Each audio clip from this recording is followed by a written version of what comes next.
ही गाडी 3:45-4 लोक बसत तिकीट घेऊन ते पाय ना अंतर किती ठेवलं याच्यात हे इतकं अंतर ठेवलं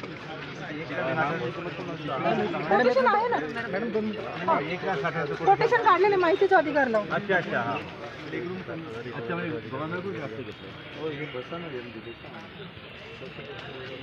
चार लोक बसून राम थोडं मागे राम राम लेडीज बसत नाही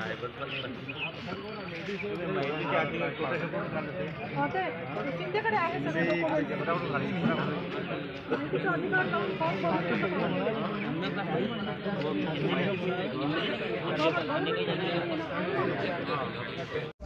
चढ़ाव पे जरा भी ये जो है तो चढ़ती है ठीक है 11-12 किलोमीटर चढ़ती चढ़ाव हुआ गाड़ी भी पलटती सर 2-3 दिवस क्या परेशान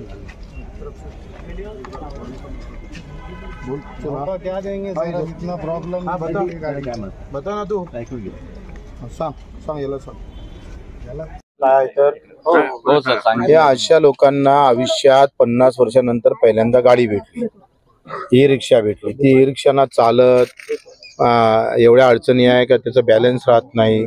मधातली जर जागा पाहिली ना तुम्ही, हा माणूस बसला तर दुसरा माणूस बसू शकत नाही, त्याचा काही फायदाच होत नाही हो.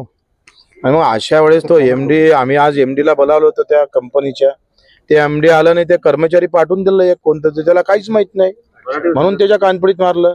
त्याला मराठी समजत नाही. कंपनीचा कर्मचारी, ते हरियाणातला आहे, त्या कंपनीचा कर्मचारी आहे.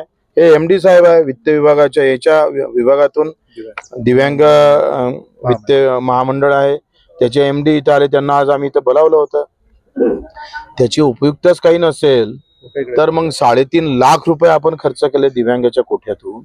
आणि हरियाणाच्या कंपनीला जिथं कुठं सर्व्हिस सेंटर त्याचं नाही आहे, त्या जर गाड्या बंद पडल्या तर कोणाजवळ दाखवा, काय दाखवा पताच नाही. ज्या कंपनीचे सर्व्हिस सेंटर आहे, ज्याची चांगली सेवा आहे, त्याला द्यायला नको. आणि त्याला बोलावलं, त्या कर्मचारी जो बोलते हिंदी में बात करो और मुझे ये समझता नहीं, मुझे पता नहीं क्या गड़बड़ है, तो आया काय को इसीलिए मारा उसको.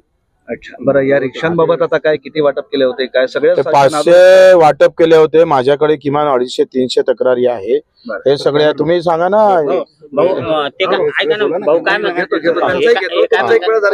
तर ह्या इतके प्रॉब्लेम आले याच्यामध्ये का हे लोक धंदा व्यवसाय करू शकत नाही. आणि यांना भीती काय आहे का हे गाडी चालवता चालवता प्रवासी जर उलटा झाला, अपघाताचे, हे तर दिव्यांग आहेच, बसणाऱ्याला दिव्यांग करण्याची व्यवस्था आहे. आणि मग हा संताप आहे, असं होऊ नये दिव्यांगासोबत. ओके.